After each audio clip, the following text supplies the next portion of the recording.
I'm going to be completely honest with you. I can't remember the last time I read an entire article without checking my phone. And I'm someone who actually enjoys reading. That's like a chef who can't finish eating a sandwich without getting distracted by a different sandwich. Last week, I sat down to watch a movie I actually wanted to watch that I chose specifically because I thought it looked good, and I checked my phone 17 times. The movie was 90 minutes long. I was checking my phone more often than some people blink. At that point, was I even watching the movie, or was the movie just expensive background noise for my phone scrolling?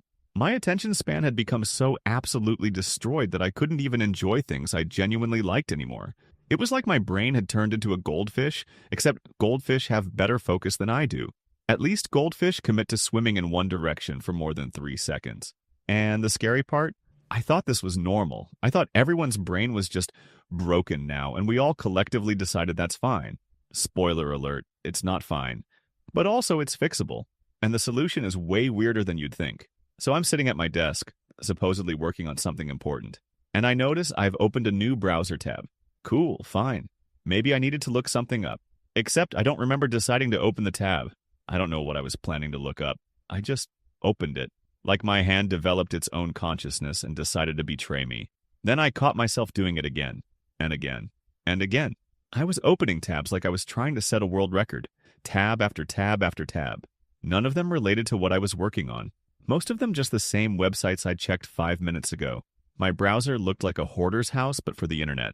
I started paying attention to how often this happened, and I was genuinely horrified. Every couple of minutes, my brain would just peace out. It would see itself out. All right, focusing is hard. I'm going to go check if anything interesting happened in the last 90 seconds on the entire internet.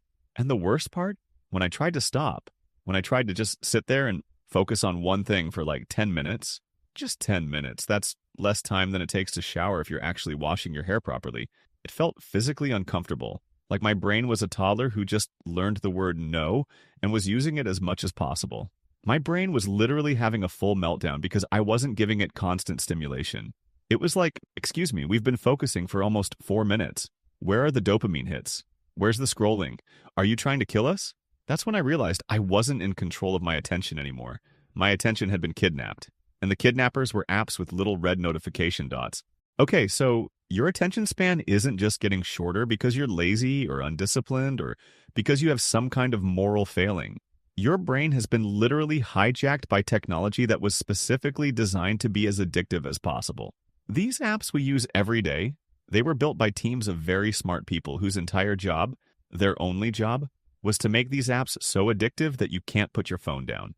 Like, imagine if your job description was, make people unable to stop using our product. That's what these people do. They studied how slot machines work. They studied how to trigger dopamine. They studied gambling addiction and went, okay, cool. But what if we applied this to a photo sharing app? They're basically digital drug dealers, except legal and somehow more successful. Every notification, every like, every new post, every little red dot, it's all engineered to give you a tiny hit of dopamine. And your brain, which evolved back when the most exciting thing that happened was maybe seeing a cool rock, doesn't know the difference between I found food and won't starve and someone I met once at a party 3 years ago liked my photo. So your brain starts treating these notifications like they're life or death important. It starts craving them. It starts getting restless and anxious when it's not getting them, like a tiny neurotic hamster running on a wheel made of anxiety. And over time, here's the really fun part, your brain literally rewires itself. The neural pathways for sustained attention start to atrophy like muscles you don't use. Meanwhile, the pathways for get distracted immediately become superhighways. Your brain becomes really good at being distracted and really bad at focusing. It's like if you spent years training to be terrible at something, except you didn't mean to do it, and also it's ruining your life. Fun! Here's what I had to come to terms with, and this was rough. My attention span didn't just randomly get worse like I caught a bad case of the distractions. I trained it to be this way. I personally trained my own brain to be bad at focusing, and I didn't even get a certificate for all that training. Every time I checked my phone while watching TV, I was teaching my brain that doing one thing at a time is for losers. Every time I scrolled through social media instead of doing actual work, I was teaching my brain that avoiding difficult things is the move. Every time I switched tasks the second something got slightly hard or boring, I was teaching my brain to have the perseverance of a fruit fly. And my brain? My brain is an excellent student. Terrible at math, but excellent at learning bad habits. It learned that focus is uncomfortable and distraction is easy and feels good. So naturally, it started choosing distraction every single time, like a really dedicated bad decision maker. The uncomfortable truth is, I did this to myself. I'm basically my own worst enemy, which is annoying because I was hoping my worst enemy would be someone cooler, like a rival who challenges me to improve. But no, it's just me, self-sabotaging, like it's an Olympic sport. But here's the good news. If I trained my brain to be distracted, I could retrain it to focus. Brains are weirdly flexible like that. They're like really stubborn Play-Doh. So I decided to try something that sounded easy but turned out to be psychological warfare. Track every single time I got distracted for one entire week. Day 1, I gave up counting after hitting 50. 50 distractions in one day. I was getting distracted more often than I was breathing. At that rate, calling it getting distracted was generous. Maybe I should call it occasionally having brief moments of focus between distractions. But here's the absolutely wild part. Most of these distractions weren't even enjoyable. Like, I wasn't checking my phone because I was having the time of my life scrolling through content. I was checking it because, honestly, I don't even know why. Boredom? Habit? Fear that if I didn't check my phone every 90 seconds, the internet would forget I existed? I'd pick up my phone, scroll for like 30 seconds, see absolutely nothing interesting. Because of course there was nothing interesting. Nothing interesting happens every 30 seconds. Put it down and immediately forget what I'd even looked at. It was like my brain was going on a treasure hunt. But the treasure was just mild stimulation, and even when it found the treasure, it was disappointed. Oh, another video of someone making food? Great. Exactly what I needed to interrupt my work for. So I made a new rule. Before picking up my phone, I had to pause and ask myself, what am I actually looking for right now? What specific thing do I need from this phone? And 90% of the time, the answer was absolutely nothing. I wasn't looking for anything. I was just escaping the mild discomfort of having to focus on something for more than the length of a TikTok video. So I knew what the problem was. Great. Now I had to fix it. And let me tell you, retraining your attention span is not a fun little journey of self-discovery. It's more like forcing yourself to go to a gym where all the equipment is specifically designed to be boring. I started with something that should be stupidly simple. Focus on one task for 10 minutes without checking anything else. Just 10 minutes. That's 2 commercial breaks. That's one moderately long song. It's nothing. And it was torture, like genuine psychological discomfort.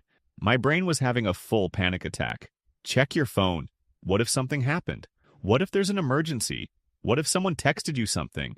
What if there's a notification? What if someone posted something and you miss it, and then you can never see it again because that's definitely how the internet works? My brain was acting like I was asking it to hold its breath underwater, not just sit still and do one thing for 10 minutes like literally every human before smartphones could do without having a crisis. But I survived 10 whole minutes of focus. I didn't die. The world didn't end. I didn't miss anything important. Turns out nothing important happens in 10 minutes. Then I'd take a break, check whatever my brain was screaming about, usually nothing, and do another 10 minutes.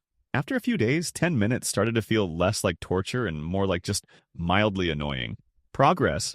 So I increased it to 15, then 20, then 30. And here's the absolutely bonkers part. After about 2 weeks, focusing actually started to feel good. Like my brain started remembering that there's actual satisfaction in completing something. That finishing a task feels way better than scrolling through infinite content and accomplishing absolutely nothing except knowing what random people had for lunch. All right, let me give you the actual tactics I used that didn't make me feel like I was living in the Stone Age. Strategy 1, phone jail. Maximum security. I started putting my phone in a different room when I needed to focus. Not on silent. Not face down. Not in a drawer. In a completely different room. Because here's what I learned. If my phone is within arm's reach, I will find an excuse to check it. What if there's an emergency? There won't be. And if there is, they'll call twice and you'll hear it from the other room. Putting it in another room added just enough friction that my autopilot couldn't grab it without me noticing. It's like putting a speed bump between you and your bad habit. Strategy 2, single tasking. One thing at a time. If I'm watching something, I'm just watching. No phone, no laptop, no, let me quickly check this while the opening credits roll. If I'm working, I'm just working. No TV in the background, no music with lyrics, no podcast, just work. At first, this felt insane. Like I was wasting time by not multitasking, like I should be doing 12 things at once to be productive. But then I realized I wasn't actually getting 12 things done. I was doing 0 things while switching between 12 things and feeling exhausted. Single tasking meant I actually finished stuff. 3, the boredom challenge. This one is going to sound absolutely ridiculous, but it's weirdly powerful. I'd sit and do nothing for 5 minutes, just sit there. No phone, no book, no TV, no distractions. Just me and my thoughts, having what I can only describe as the most awkward reunion in history. And you know what happened? My brain started working again. Like actually thinking, generating ideas, processing things, being creative. All the things it used to do before I trained it to just consume content nonstop like some kind of information vacuum cleaner. Turns out, boredom is when your brain does its best work. But we've eliminated boredom from our lives so completely that our brains never get a chance to actually think anymore. Strategy 4. The notification apocalypse. I went through my phone and turned off notifications for literally everything, except calls and texts from actual human beings I know personally. No app deserves the right to interrupt my life whenever it feels like getting my attention. That's insane. That's like giving strangers permission to knock on your door at random times and then getting upset when you can't focus. What actually changed and why I'm not going back. After about a month of this, here's what happened, and I'm not exaggerating. I could read again, like actually read, whole articles from start to finish, even whole books, multiple chapters in one sitting. Without checking my phone every paragraph like I was expecting a text from the president, I could have actual conversations with people without my brain going, "Hey, you should check your phone right now." In the middle of this conversation, I could work on difficult, boring, unglamorous tasks without my brain immediately trying to escape like it was in prison, and just saw an opportunity. And I had more free time. Way more. Because I wasn't spending 4 hours working while actually just refreshing the same 5 apps in a loop. I'd do focused work for an hour and accomplish more than I used to accomplish in an entire day of distracted pseudo work. My brain felt clearer, like someone had cleaned out all the junk drawers in my head. Less foggy, less overwhelmed, less like I was constantly running on low battery. Here's what surprised me the most, and I'm going to get weirdly sincere for a second. Taking back control of my attention made me genuinely happier. I thought I'd miss the constant stimulation. I thought life would be boring without checking my phone every minute. But the opposite happened. Things became interesting again. Movies were engaging because I was actually watching them, instead of also scrolling through my phone and catching maybe 60% of the plot. The constant distraction wasn't making me happy or even entertained.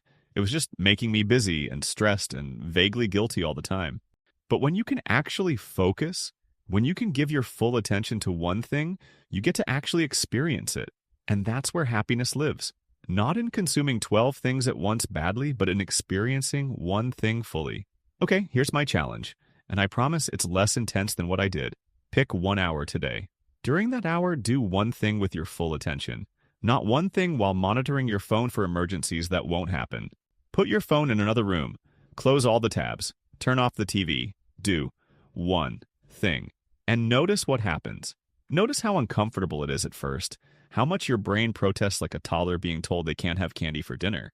But also notice what happens when you push through. Notice how much you actually get done. Notice how satisfying it feels to complete something with your full attention.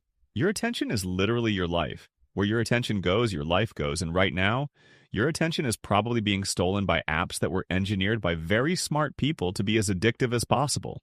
They don't care about you. They care about your screen time numbers. Take it back. Retrain your brain. Reclaim your focus. Not because you want to be more productive, although you will be, but because you deserve to actually experience your life instead of just skimming through it while checking your phone. And if you want help rebuilding your attention span without feeling like you're missing out on everything, I've put together a productivity planner in the description. If this video made you realize your attention span has been absolutely mugged by technology, smash that like button and subscribe for more content about taking back control of your life from apps that think they own you. And drop a comment. What's your most embarrassing distraction habit? Let's judge ourselves together. Thanks for watching. Now go put your phone in another room and do literally anything that requires focus. You've got this.